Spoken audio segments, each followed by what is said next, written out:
네,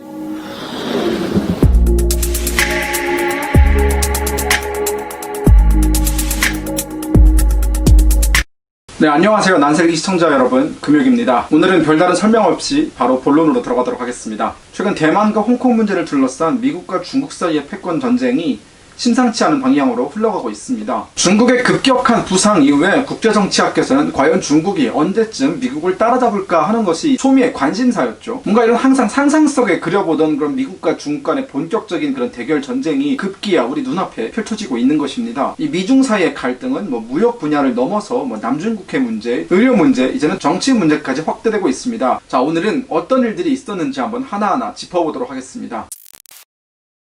가장 먼저 대만입니다.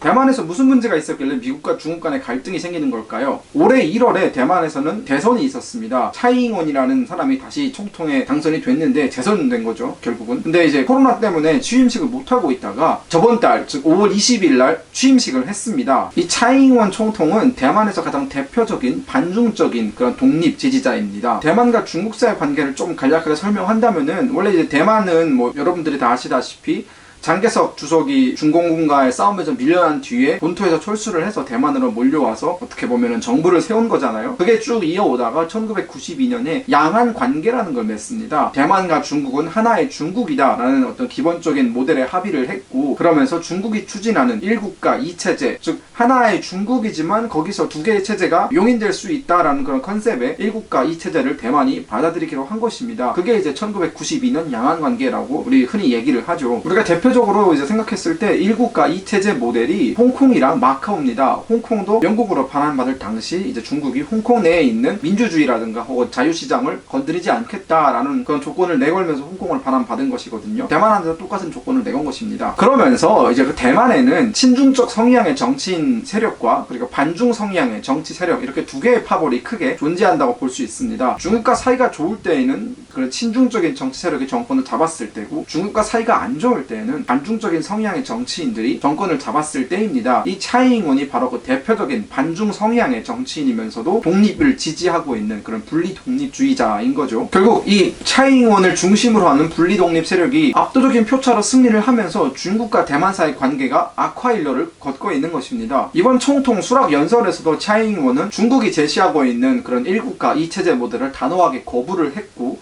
이제 베이징 정부라고 칭하면서, 중국이라고도 부르지 않았어요. 베이징 정부라고 칭하면서 대만을 업수히 여기고 대만을 깔보는 그런 중국의 태도를 바꿔놓겠다. 대만은 하나의 독립국가다라는 식의 연설을 진행을 했습니다. 또한 말로 그치는 것이 아니라 중국을 억제하기 위한 비대칭 전력을 갖추기 위한 움직임을 속속들이 보여주고 있으면서 비대칭 전력을 갖추겠다라고 이제 그런 계획들을 밝혔는데, 이게 비대칭 전력이라는 게 쉽게 얘기하면 대량 살상 무기입니다.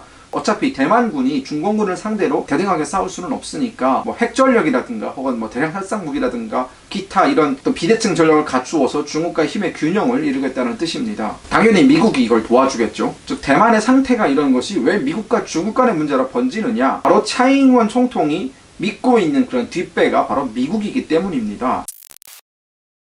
트럼프 대통령 당선 이후 미국은 그전에는 보여주지 않았던, 사실 미국도 대만을 굉장히 무시를 했었거든요. 미국이 중국과의 관계에서 차지하는 것 중요도가 대만과의 관계에서 차지하는 중요도보다 훨씬 높기 때문에 대만 문제를 일부러 좀 외면하고 또 중국과의 관계를 좋게 가지려고 했죠. 오바마 때까지는 그랬습니다. 그러나 트럼프 대통령이 등장하고 나서 미국은 완전히 그 방향을 바꿨습니다. 옛날에는 대만 외교관이라든가 혹은 대만 총통이 미국을 공식적으로 방문하는 것이 허락되지 않았지만, 중국의 눈치 때문에, 하지만 미국은 그걸 허락했습니다.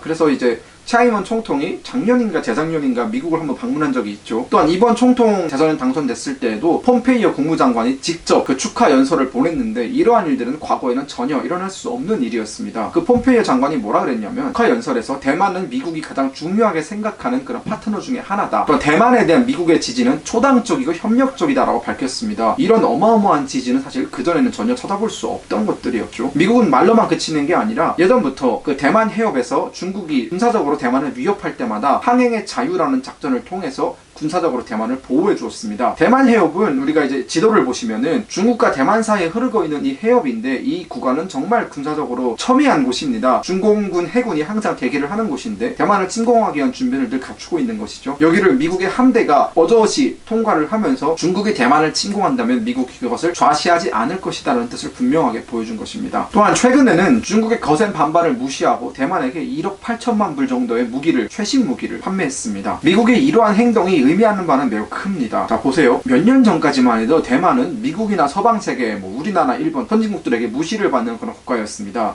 대만을 무시하고 싶어서 무시하는 것이 아니라 중국 때문에 어쩔 수 없이 그런 관계에 놓여 있었는데, 그러다 그 맏형 역할을 하는 미국이 트럼프 대통령 당선 이후에 본격적으로 대만을 케어해주는 모습으로 돌아서면서 자유진영 국가들도 이제 대만과의 관계를 다시 생각하기 시작한 겁니다. 또한 대만 역시 독립적 성향이 강한 차이잉원 총통이 연이어 대선에서 성공하면서 미국과 대만 사이의 관계는 급물살을 타게 된 것이죠. 자, 이런 상상을 해볼 수 있습니다. 대만은 중국의 영린인 동시에 약점이기도 합니다. 미국이 이대로 나아가서 대만의 군사기지를 설치하고 국가관계를 대사급으로 승격한다면 중국한테는 정말 큰 비수와도 같은 것입니다. 대만에 만약 군사기지가 들어온다고 상상을 해보세요. 그러면 바로 중국의 베이징을 겨냥할 수 있는 미사일들이 그 군사기지에 배치될 것이고 중국은 정말 골치 아플 겁니다. 그뿐만이 아닙니다. 중국이 지금 가장 핵심 이익으로 밀고 나가고 있는 것이 1대1로 정책인데, 1대1로 정책은 여기 자막으로 이제 설명을 달아놓겠습니다. 자, 1대1로 정책에서 가장 중요한 것이 또 남중국해입니다. 중국이 이 남중국해를 완벽하게 장악을 하고 있어야 아프리카나 혹은 유럽으로 나가는 길이 열릴 수 있기 때문에 중국은 몇 년 전부터 이 남중국해를 본인들의 영역화하기 위한 그런 준비를 했습니다. 근데 대만에 미국의 군사기지가 들어선다면은 중국의 남중국해의 어떤 장악 움직임도 제동을 받을 수 있습니다. 왜냐면 미국이 그것을 가만두지 않기 때문이죠. 미국은 군사적으로 대만을 보호하겠다는 의지를 여러 차례 걸쳐 천명하고 있습니다. 중국은 당연히 이 지역에서 우리가 군사력이 미국보다 압도적이다라고 하면서 본인들이 미국을 이길 수 있을 것이라 라고 장담하지만 그걸 믿는 사람은 아무도 없습니다. 왜냐하면 중국과 미국 간의 군사력 격차는 아직도 여전히 굉장히 큰 차이이고, 미국이 마음 먹고 중국을 견제하려 든다면은 중공군은 남중국해로 나오지도 못할 수도 있습니다. 결국 이 대만 문제는 미국으로서는 중국을 견제할 수 있는 가장 효과적인 카드이고, 중국으로서는 본인들의 이익이 침해당하는 가장 첫 번째 그런 목록인 것입니다. 또한 차이잉원 총통이 대만 내 압도적인 지지를 받았다는 것은 그런 반중 성향이 두드러지게 나타나고 있다는 것인데, 그 이유가 뭘까요? 우리는 그 이유를 홍콩 문제에서 찾을 수 있습니다. 제가 앞서 설명드렸죠. 이 홍콩도 중국이 내세웠던 일국가 이체제 모델의 가장 전형적인 그런 국가였습니다. 국가라고 하긴 좀 그렇죠. 그런 도시였습니다.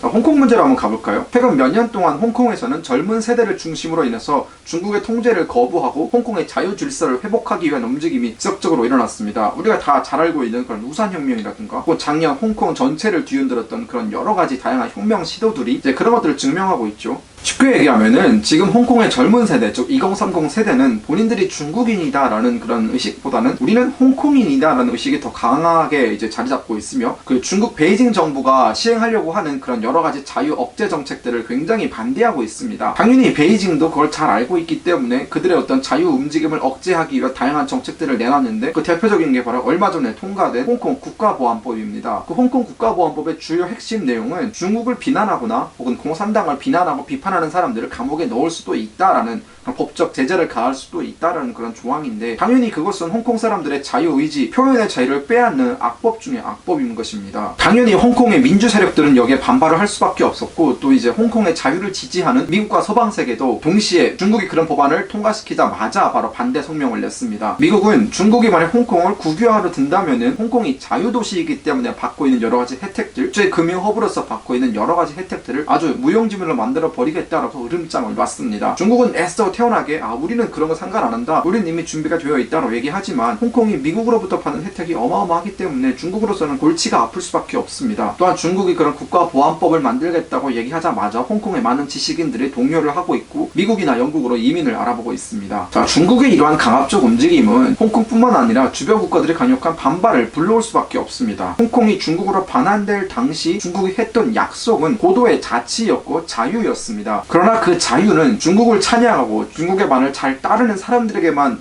일시적으로 허락되는 것이었지 중국을 비판하고 중국의 요구에 따르지 않겠다는 사람들한테는 결코 자유가 아니었습니다. 신중 행보를 걷고 있는 국가들은 이번 홍콩 사태를 통해서 분명히 깨닫는 바가 있을 것입니다. 상황이 이렇게 되자 홍콩의 자유민주 세력은 주변의 자유민주 국가들한테 도움의 손길을 요청하고 있습니다. 우리를 지지하는 어떤 성명을 좀 내달라, 중국 정부를 압박해달라. 미국과 영국, 캐나다, 일본 같은 정부들은 즉각 홍콩의 민주 세력들을 지지한다라는 성명을 발표했습니다. 홍콩은 당연히 우리에게도 지지를 호소했지만 인권 변호사 출신 문재인 대통령은 여전히 침묵하고 있습니다.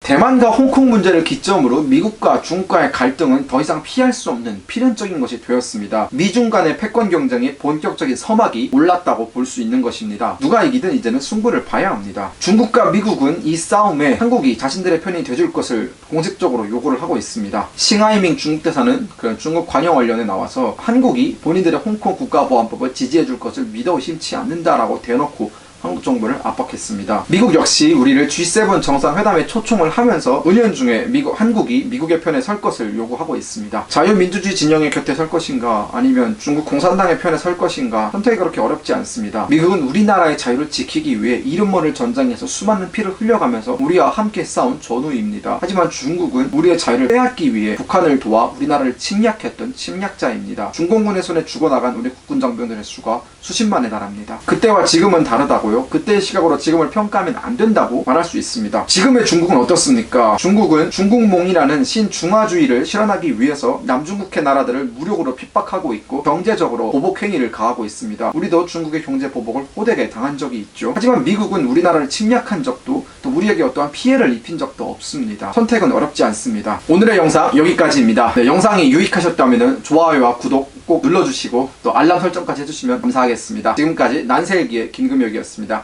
감사합니다.